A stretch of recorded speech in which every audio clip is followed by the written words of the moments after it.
Howdy and welcome back for the 25-26 school year. We're so excited for this school year to start. We're here to talk to you about some new changes for you to expect this school year. So let's go talk to Mr. Hankins. I'm here with Mr. Hankins, the Webster County High School principal. So, can you tell us a little bit about what to expect this upcoming school year? Absolutely. So we've had our teachers back this week as we're getting ready to start back the year, and we've been covering a lot of important updates with them. So the first thing I'll do is talk about our theme that we're going to roll out for this school year called Focused on Our Future. That's going to be the theme of WCHS. And that's kind of a two-part. It's for the students, obviously. We want to focus on your future. We want you guys to be focused on your future, what you want to do after high school, things like that. But also as a staff, we're focused on our future as far as what kind of school do we want this to be as we prepare students for life after high school, our building a Trojan graduate, setting students up to be successful in that next step, things like that.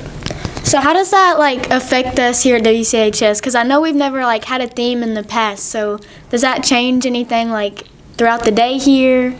Well, we've had a theme, but obviously we need to do a little bit better about rolling that out with you guys and communicating that if you didn't know we had one. But, that is where our Level Up celebrations came from. So Level Up has been our theme because we want to kind of have that growth mindset with students and staff. And so the Level Up celebrations that we have as you meet various benchmarks or, raise your scores on certain assessments, things like that. Focus on Our Future is more looking at every individual student. What do they want to do after high school? What pathway they're involved in. Are they going straight into the workforce after they graduate? Are they going on to college? Do they want to enter the military, for the opportunities that are available to them with that? So that's just kind of what our theme is going to be about, is what are we doing here to prepare our students for that next journey that you're about to start on when you graduate from high school.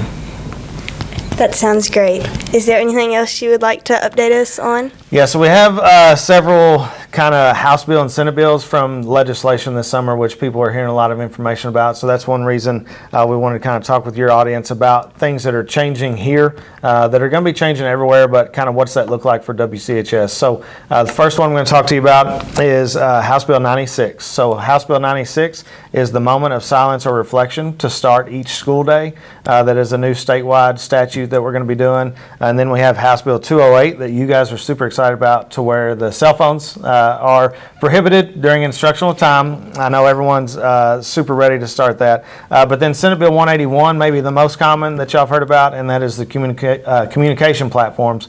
We're using things like Parent Square and things like that to communicate with students. So basically what that's going to look like for Webster County High School, in our House Bill 96, the moment of silence or reflection, that is something that families can talk about with their child, things going on during that time, and the plan and rollout for that at WCHS. We already kind of start our mornings off similar to that anyway. We roll right in from the tardy bell, we go into our Pledge of Allegiance and then our announcements. So what that's going to look like WCHS for the moment of silence is we'll do our Pledge of Allegiance, we'll go into our announcements that we want to share with the student body or the staff, and then we'll have a moment of silence at that point. The statute says that has to be more than 1 minute, but not more than 2. So it'll be somewhere in that 1 to 2 minute time range. That's just kind of students' time to check, reflect, gather yourself to start the day, things like that. But families can discuss that, how that's best used. And then we have the big one, House Bill 208, that you guys may have questions about.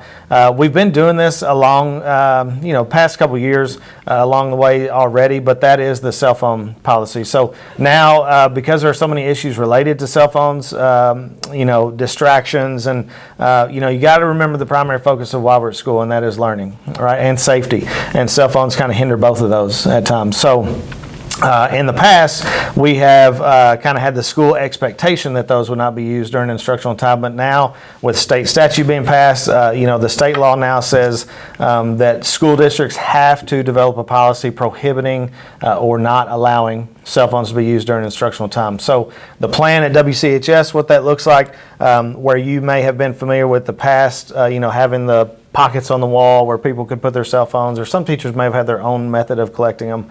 But now with the state law being in place, we wanted to kind of do that a little bit better, because some people worried about the security of their phone if they were put in the pockets or on the table or whatever. So what we've done is we have locking cell phone lockers now in each and every classroom.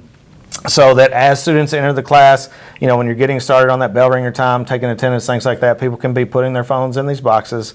And then when the teacher begins class, they will lock the closing door on the box and go on with class time. And then as class is coming to an end, the teachers will distribute those phones back to the students. So like I said, not largely different here than what we've kind of had that expectation in the past, but now it's just one of those things. It's like with it being state law, we have to ensure that we're doing it, in the ways that it needs to be done. So students will still be able to like have their phones during passing periods and lunch, correct? Yes, great question. So I know some schools are with this state law coming out, and originally my understanding is it said during the school day, which kind of encompasses that whole day. But I think you guys will probably be glad to know that they have amended that to instructional time. So what that means is start bell, end bell in classes, phones are not allowed. But you do during class change, as you mentioned, lunches, you guys would still be able to be on your phone at lunches, things like that. But anything during the instructional time, which on a normal school setting will be beginning of class to end of class, cell phones are prohibited, but you would still have those throughout the day. And it still gives students, it may not sound like much on the surface, but when you break it down to minutes, you'll still have roughly an hour a day during school time that you can be on your cell phones. Now, what about students who have like medical reasons and may need to keep their phone on them? Can you touch base on that? Yes, also a very good question. So what we've tried to do is talk with students and parents that have those situations. And one common one is like diabetics. Sometimes, their cell phone has an app that monitors their blood sugar and stuff like that. And so what we would do is it's kind of like a testing situation, as long as they're within a certain proximity of their phone. So with theirs being a health issue, they wouldn't necessarily have to lock theirs in the box. They could just place theirs on the teacher's desk so that if they had to access it during class, you wouldn't have to stop what's going on, get the teacher to unlock it, open it, things like that. So they would just set in proximity enough to where their phone on the teacher's desk could be accessed if it needs to. Okay. All right, and then another one that people are probably most common with, Senate Bill 181, the communication platform. And essentially what that means is all communication, teams, student organizations, things like that would be done through the Parent Square platform instead of like using personal cell phone numbers or texting or something like that. So what I've been trying to do is show people, because if you're not familiar with it, but the Parent Square app it basically operates the same as your cell phone. So when we rolled this out during our site-based council, I showed them, but you still have a group texting feature on there where you can send messages when your groups, because that's one common, like going back to my days as an ag teacher, FFA field trips, we're at National Convention and we're supposed to leave and someone's not there. They didn't make it back at our meetup time. So the concern was, how am I supposed to get a hold of that student? But even using Parent Square, the adults employed by the district, they have a virtual phone number that they can still call from. They still use their cell phone to call. It just shows up as their generic virtual phone number that's issued to them. Or in the group texting app within Parent Square, that still allows them to text students, but it's just on that appropriate approved platform that the state has called a traceable platform for communication. That sounds good. That's great. Is that all the updates we have for this upcoming school year? Yeah, I think so. As far as like the big ones, every school year, it's exciting to have everybody coming back, and I'm sure you guys are looking forward. Like summer always feels like it'll never end, so long, so boring, and you're ready to go back to school. But one thing I will say for students within the building too, many are familiar with this, but we're going to be using the PASS system, and so when you're in classes, that'll be something that your teachers will talk to you about. When you need to leave class for whatever reason. And so other than that, I don't know of any big changes that'll be coming. We're excited to have all of our staff back together this week.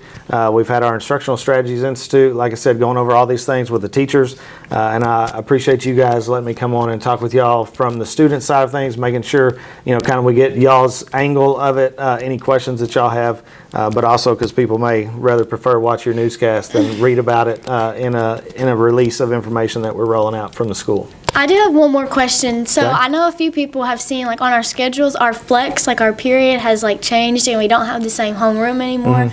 Can you tell us a little bit about that and how that's changing this year? Yeah, and so I want to communicate this again so you don't forget, but we have a theme here at the school. Yeah. It's called Focus on Our Yeah. Future. So one way that kind of neatly fits in that is each flex group, which used to be called our Pride Time, because that was our positive, respectful individuals who demonstrate excellence. So now Flex Time, we have a focus in each of those. So the reason that we've kind of upset this whole system that we've had while you guys have been in school is because used to we had houses. If you remember that, every house had freshman, sophomore, junior, senior group. And so now we've kind of gone away from that because those level up celebrations that I was talking about with you earlier, that has kind of taken the place of our Trojan Wars house challenge days that we once had.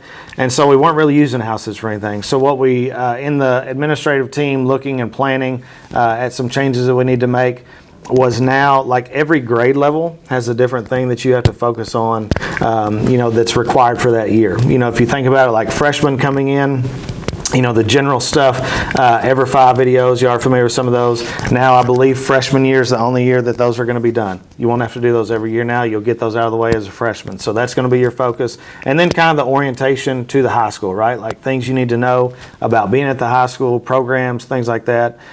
Sophomores is always kind of a focus for, that's your year that your KSA testing begins. So you're tested in math and reading as sophomores. So there's going to be kind of some math and reading focus for our sophomore groups. Junior year is a big year. Y'all know that's stressful. Y'all probably have talked to some people about that, and y'all are about to experience that up close and personal. So that's the year that you have your on-demand writing, science, social studies, and English portion, grammar mechanics, editing mechanics, for your KSA testing. In addition, we've always had the ACT, which is another bonus that y'all are always super excited about as juniors. Well, now the state, we found out, just weeks ago, that we're no longer doing the ACT. We're now changing to the SAT. I don't know if you guys are familiar with that yet, but you'll hear more about it. Luckily, the group that we use for test prep for ACT, we had just changed this year and purchased a new program. They also do SAT prep. So there'll still be some materials that you guys can use for that. So as juniors, you're looking now at SAT practice, getting you ready for the KSA test in science, social studies, English, and like I said, editing and mechanics, on-demand writing. All those things are focused for your junior year. Seniors have to get ready for their senior exit interviews and getting ready for their graduate profile, the learner profile that they used to have, the ILP. So they do all those things in like career focus, resumes, cover letters, things like that. So each grade level kind of has different things that they have to focus on just because of the grade level that they're in. So now during that flex time, we're going to kind of focus on the needs of each grade level, and that's what you're going to be able to do during that time. Okay, well, I believe that's all we have. Do you have anything else for us? No, like I said, I'm just looking forward to having everyone back together next week as school starts back. Looking forward to getting that kicked off, and like I said, just looking forward to all the staff being here and you guys getting to meet. We do have a few new staff members, but other than that, I'll end it like I always do. Go Trojans! Sounds perfect. I would like to add that Senior Sunrise is the 12th, the first day of school. I believe they need to get here at 5:45, and then on the 11th, August 11th, at 7 o'clock, seniors are painting their cars in the parking lot. So we would love for you all to come out and join with them, and you have to bring supplies. It will not be provided. So I believe that's it. yeah, we're looking forward to a great school year. Amen. That's all I have.